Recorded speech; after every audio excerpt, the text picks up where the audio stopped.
ከተማዬ መኖሬ ለሴቶች ቅድሚያ እንድሰጥና ብዙ እንድንከባከባቸው አስተምሯል።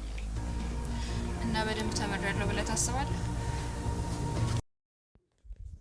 ባንቴኑ ሮዛን ተከታትሎ ከአቶ መሰለ ጋር ተገናኝታ ስታወራ ይሰማታል። ባንቴኑም በሮዛ ላይ በጣም ያዝናል። አቶ መሰለ ናኦድን ባንቴኑን እንዲገለው ይጠይቀዋል። ናኦድ አንተ ስላዘዝከኝ ማንንም ሰው አልገድልም፣ ስለዚህ ራስ ግደለው ሲለው ማ እኔ ነኝ የምገለው? አዎ ምን ነው ፈርተሃል እንዴ ይለዋል። ናኦድ እንግዲህ ሉሊትን በአንድ በኩል ቢጎዳትም በአንድ በኩል ሊረዳት ከባንቴኑ ጋር የምትገናኝበትን ስልክ ሰጥቷታል። ባንቴኑ ሮዛ ካቶ መሰለ ጋር ተነጋግራ ስትሄድ ሄዶ አግኝቶ ላምንሽ እኮ ነበር ትንሽ ነበር የቀረኝ ሲላት ሮዛ ነገሩን ልታስረዳው ትሞክራለች። የምታስረዳው ምንድን ነው? ይህንና እስከ መጨረሻው ተከታተሉኝ። ሰላም ጤና ይስጥልኝ ውድና የተከበራችሁ ውድ የቻናል ቤተሰቦች በሀገርም በውጭም ያላችሁ እንዴት ናችሁ? ደህና ናችሁ? እኔ እግዚአብሔር ይመስገን በጣም ደህና ነኝ። ሁላችሁም ሰላማችሁ በዘት ትረፍረፍ ይበልኝ ያልኩ ዛሬም እንደተለመደው ባሏ ሙሽራ ይዞባት የመጣው ሚስት ወይም ትንሿ ሙሽራ ድራማን እዤላችሁ መጥቻለሁ። እስከ መጨረሻው ድረስ ተከታተሉኝ። ቅድም እንግዲህ መግቢያ ላይ እንደነገርኳችሁ ባለፈው ክፍል አቶ መሰለና ሮዛ ተገናኝተው ሲያወሩ ነበረ። ባንቴኑም እንግዲህ ተከታትሎ ሁለቱም የሚያወሩትን ነገር ልቅም አድርጎ ሰምቷል።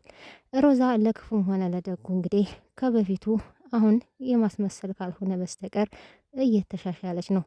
አቶ መሰለን እንግዲህ ሉሊት እንደሌለች እንደጠፋች ትነግሯለች። እሱም ማን አባቱ ነው የኔን ሙሽራ የወሰዳት? ማን ቢደፍረኝ ነው? ባክህ አታስመስል፣ ሙሽራ ያለችው እኮ አንተ ጋር እንደሆነች በደንብ አድርጌ አውቃለሁ ስትለው ሮዛ ይናደዳል። ደግሞ ማን ነው ይሄን ነገር የነገረሽ? በጣም እየተንከባከብኳት እንደሆነ አውቃለሁ። አሁን የመጣሁት ወደ አንተ ለሁለት ነገር ነው። አንደኛ ሙሽራ ምን ትፈልግ አትፈልግ እያልክ እየተጨነክ ነው። ሁለተኛው ነገር ደግሞ እኔ የሰው እጅ መጠበቅ ሰልችቶኛል፣ ስራ ፈልጋለሁ እኮ። አንቺ ስራ ፈልገሽ? አዎ ስራ ፈልጋለሁ።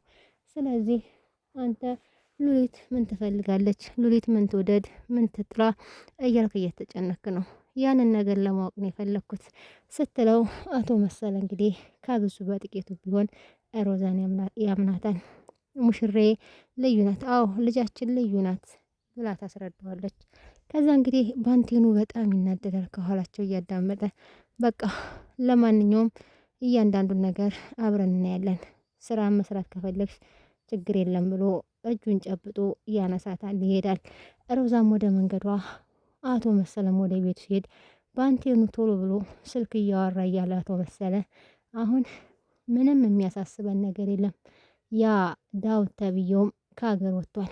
አሁን የቀረን አንድ ብጣሻም ድሃ ባንቴኑ ነው፣ እሱም ደግሞ ምንም አያመጣም እያለ እንግዲህ ስልኩን ሲተረተር ባንቴኑ በድንገት እንደ መንፈስ ከኋላ መጥቶ ንጋርቦት ምንም ሳያደርገው ወደ ኋላ ይጠፋል። ከዛ አቶ መሰለ እየሳለ እንግዲህ በጣም ይደነግጣል። እሱም እንደሆነ ያውቃል። ቆይ ይሄ ልጅ እየተከታተለ መውጫ መግቢያ ሰጠኝ አይደል ብሎ ባንቴኑ እንዲገደል እንግዲህ ናኦድን ጠርቶ ያወራዋል። ከዛ እንግዲህ አሁን እኔንም አንተንም ሊገለን ባንቴኑ እየተከታተለን ነው፣ ስለዚህ ትገለዋለህ። አንተ ደግሞ ጎበዝ ወታደር ነህ፣ ካንተ ውጪ ማንም እንዲገለው አልፈልግም ብሎ ቆረጥ ያለ መልስ ሲሰጠው አቶ መሰለ ናኦድም ቀበል ብሎ እኔ አንተ ስላዘዝከኝ ማንንም አልገድልም እንዴ፣ እስከ ዛሬ እኮ ስትገድል ነበር ሲለው፣ እስከ ዛሬ ወታደር በነበርኩ ሰዓት ጠላት ላይ ነበር ስተኩስ የነበረው፣ አሁን ግን ማንንም አልገድልም፣ ከፈለክ አንተ ግደል እኮ ማ እኔ? አዎ አንተ ራስ ግደለው ሲለው በጣም ይደነግጣል። ምን ነው ትፈራዋለህ እንዴ? ማ እኔ ነኝ ባንቴኑን ይሄን ብጣሻም ድሃ ምፈራው? አልፈራውም። ካልፈራህ አንተ ግደለው፣ እኔ አልገልም ና አልጨረስኩም ብሎ ሲለው ናኦድ ጥሎት ይሄዳል። ከዛ እንግዲህ ሉሊት ቤት ተቀምጣ ተኝታ እያለ በህልሟ አቶ መሰለ ሲደፍራ ስታይ ሮዛ ስትስቅባት እያየች በጣም ተጨናንቃ ስትነቃ በህልሟ መሆኑ ስታይ በቃ ማንም የሚያድነኝ የለም፣ ማንም የሚረዳኝ የለም፣ ለራሴ መቆም አለብኝ፣ ማሸነፍ መልመድ አለብኝ ብላ እንግዲህ ራሷን በተስፋ ትሞላለች። ከዛ እንግዲህ ናኦድ አሁንም አቶ መሰለ ይፈልገውና እቤት ይመጣል። እቤት እንግዲህ ናኦድ ሲሄድ ሉሊት ብቻ ነው ያለችው። ተኮር ብላ ስታዩ ምን ነው እንደዚህ ታይኛለሽ? ለምን ነበረ የመጣው እንዴ? እኔ እኮ ጥሩ ነው ያደረኩት።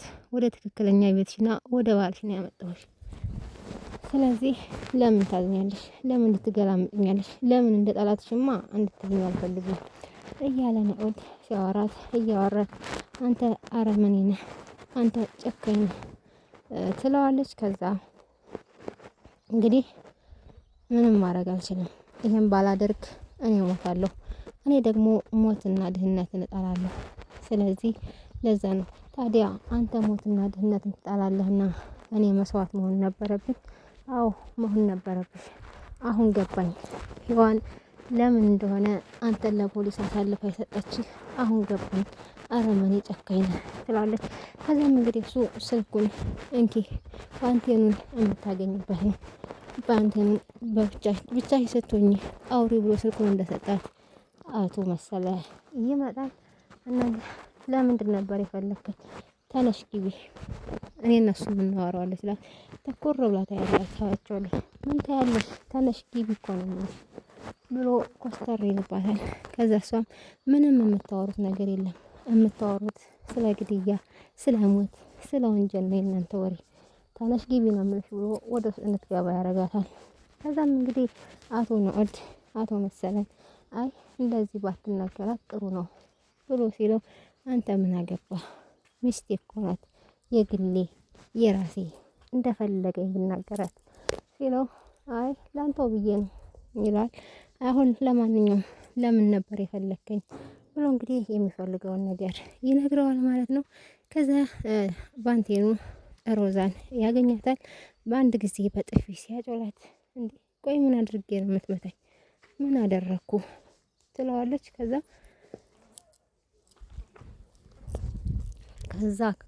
ከሰውዬ ጋር አፍ ላፍ ገጥመሽ ስታወሪ አይቼሻለሁ፣ ምን እያደረግሽ ነበር ሲላት፣ እሷም እንግዲህ ከብዙ በጥቂቱ ልታስረዳው ትሞክራለች። እኔ አሁን የሚያስፈልገኝ ሰው ነው፣ ከማየ ጋርም ሆኜ ብቻዬን ነበርኩ፣ የዛን ሰዓት የደረስክልን አንተ ነህ። አሁን ግን ማንም የለኝ። እኔ ያንን ቢሆን ያደረኩት እሱን ለማግባባትና ሉሊት ያለችበትን እንድታውቅ ብዬ ነው ብላ ታስረዳዋለች። ለአምንሽ ትንሽ ነበር የቀረኝ። አንደኛ ስራ መስራት እፈልጋለሁ።